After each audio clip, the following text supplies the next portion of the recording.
আপনারা নিশ্চয়ই খবর পেয়েছেন যে 2026 সালে অন্যতম সবচেয়ে বড় এবং বহু প্রতীক্ষিত আইপিও মার্কেটে আসতে চলেছে, আর সেটি হলো এসবিআই ফান্ডস ম্যানেজমেন্ট আইপিও, বা যাকে আমরা সাধারণভাবে এসবিআই মিউচুয়াল ফান্ডও বলে থাকি। মার্কেটে এই মুহূর্তে এই আইপিওটি নিয়ে দারুণ হাইপ চলছে।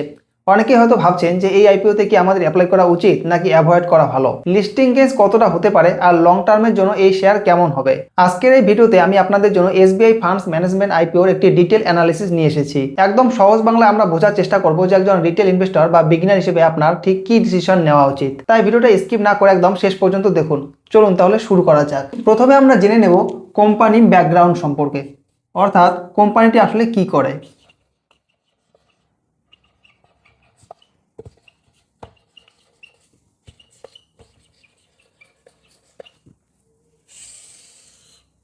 এই আইপিওতে টাকা লাগানো আগে আমাদের বোঝা দরকার যে কোম্পানিটি আসলে কিভাবে টাকা আয় করে। এসবিআই ফান্ডস ম্যানেজমেন্ট লিমিটেড হলো ভারতের সবচেয়ে বড় অ্যাসেট ম্যানেজমেন্ট কোম্পানি বা এএমসি। সহজ ভাষায় বলতে গেলে আমরা যারা মিউচুয়াল ফান্ডে এসআইপি করি বা লামসাম ইনভেস্ট করি, আমাদের সে হাজার হাজার কোটি টাকা কারা ম্যানেজ করে?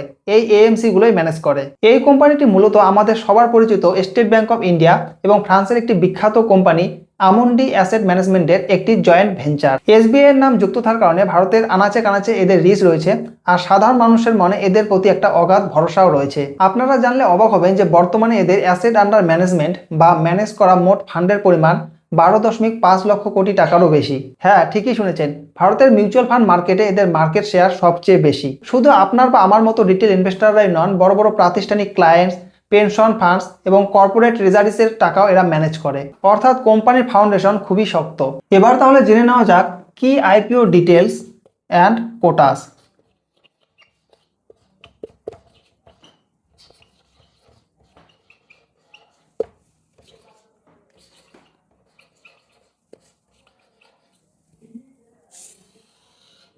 এবার চলুন সরাসরি দেখে নেই এই আইপিওর বেসিক ডিটেলসগুলো কি কি। এই আইপিওটি সাবস্ক্রিপশনের জন্য খুলছে 14 জুলাই আর ক্লোজ হবে 16 July.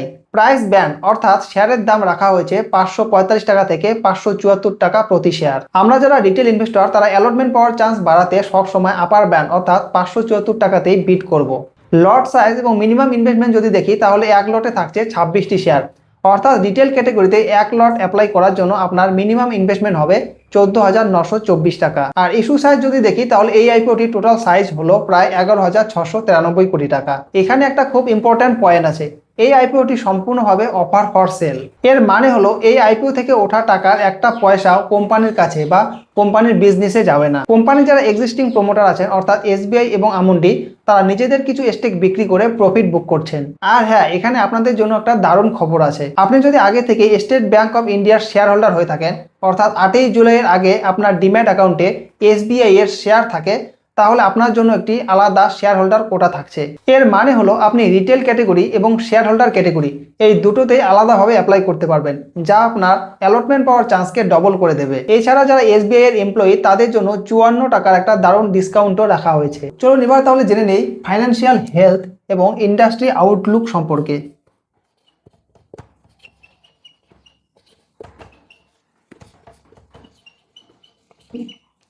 Financial health and industry Outlook.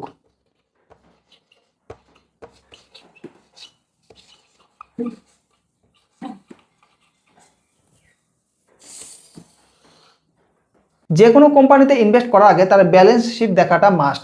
SBI funds ম্যানেজমেন্টের ফাইন্যান্সিয়াল দেখলে আপনারা সত্যি ইমপ্রেসড হবেন। ফাইন্যান্সিয়াল ইয়ার 24-এ কোম্পানির রেভিনিউ ছিল প্রায় 2,690 কোটি টাকা, যা ফাইন্যান্সিয়াল ইয়ার 25-এ দারুণভাবে বেড়ে হয়েছে 3,597 কোটি টাকা। কোম্পানির নেট প্রফিট FY24-এ ছিল প্রায় 2,072 কোটি টাকা, যা FY25-এ 1 লাফে বেড়ে দাঁড়িয়েছে 2,540 কোটি টাকায়। এই অ্যাসেট ম্যানেজমেন্ট বিজনেসটি হলো একটি অ্যাসেট লাইট বিজনেস। এদের অপারেটিং এক্সপেন্স রেশিও খুবই কম, মাত্র 0.08%। এর মানে হলো এরা খুব কম খরচে বিশাল অঙ্কের টাকা ম্যানেজ করতে পারে, যা এদের প্রফিট মার্জিনকে অনেকটাই বাড়িয়ে দেয়। আপনারা ভেবে দেখুন ভারতের মিউচুয়াল ফান্ড ইন্ডাস্ট্রি কত দ্রুত গতিতে বাড়ছে। ব্যাংকের ফিক্সড ডিপোজিট থেকে টাকা বের করে মানুষ এখন এসআইপি করছে। মার্কেট যত বড় হবে, মানুষের ইনভেস্টমেন্ট যত বাড়বে, এই এএমসি গুলোর ম্যানেজমেন্ট ফিস বা কমিশনও তত বাড়বে।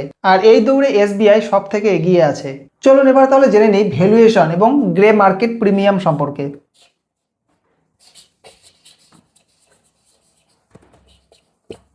Valuation and grey market premium.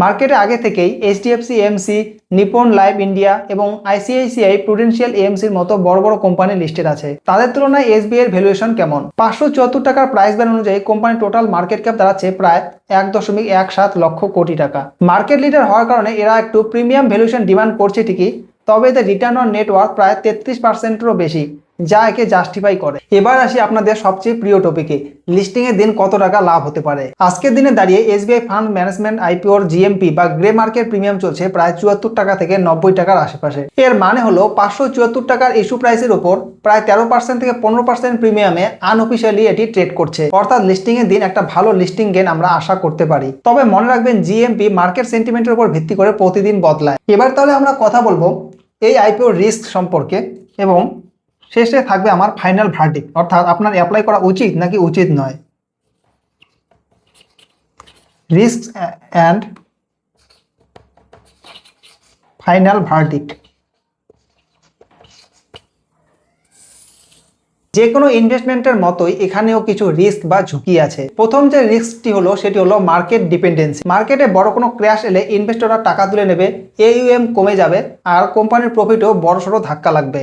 এই আইপিওর দ্বিতীয় যে রিস্কটি রয়েছে সেটি হলো কম্পিটিশন। মিউচুয়াল ফান্ড ইন্ডাস্ট্রিতে এখন জিরোধা, গ্রো বা জিও ফাইন্যান্সিয়ালের মতো নতুন এবং অ্যাগ্রেসিভ কোম্পানি চলে এসেছে, যা ভবিষ্যতে এদের ব্যবসায়িক মার্জিন কমাতে পারে। 3 নম্বর যে রিস্কটি রয়েছে সেটি হলো 100% OFS। যেহেতু টাকা সরাসরি প্রমোটারদের পকেটে যাচ্ছে, সেই জন্য কোম্পানির নতুন কোনো গ্রোথ প্ল্যানে সরাসরি এই টাকা কাজে লাগবে না। এবার তাহলে একজন রিটেল ইনভেস্টর হিসেবে আপনার কি করা উচিত? আপনি যদি একজন লং টার্ম ইনভেস্টর হন এবং সেফ ওয়েলথ ক্রিয়েশনে বিশ্বাসী হন, তাহলে ভারতের সবচেয়ে বড় এএমসিতে আপনার ইনভেস্টমেন্ট অবশ্যই কনসিডার করা উচিত, কারণ ভারতের ফাইন্যান্সিয়াল গ্রোথ স্টোরির সাথে এই কোম্পানির গ্রোথ সরাসরি যুক্ত। আর আপনি যদি শুধু লিস্টিং গেইনসের জন্য অ্যাপ্লাই করতে চান, তাহলেও বর্তমান 13 থেকে 15% জিএমপি একটি ভালো সিগন্যাল দিচ্ছে। তবে আমি বলবো চোখ বন্ধ করে প্রথম দিনে অ্যাপ্লাই না করে 14 তারিখ থেকে 16 তারিখ পর্যন্ত মার্কেটের অবস্থা এবং QIB সাবস্ক্রিপশন ডেটা ট্র্যাক করুন। যদি দেখেন রেসপন্স ভালো, তাহলে শেষ দিনে অ্যাপ্লাই করাটা হবে সবচেয়ে স্মার্ট ডিসিশন। তো বন্ধুরা, এই ছিল এসবিআই ফান্ডস ম্যানেজমেন্ট আইপিও নিয়ে আমাদের আজকে সম্পূর্ণ ডিটেইলড অ্যানালিসিস। আশা করি আপনাদের সমস্ত ডাউট ক্লিয়ার হয়ে গেছে।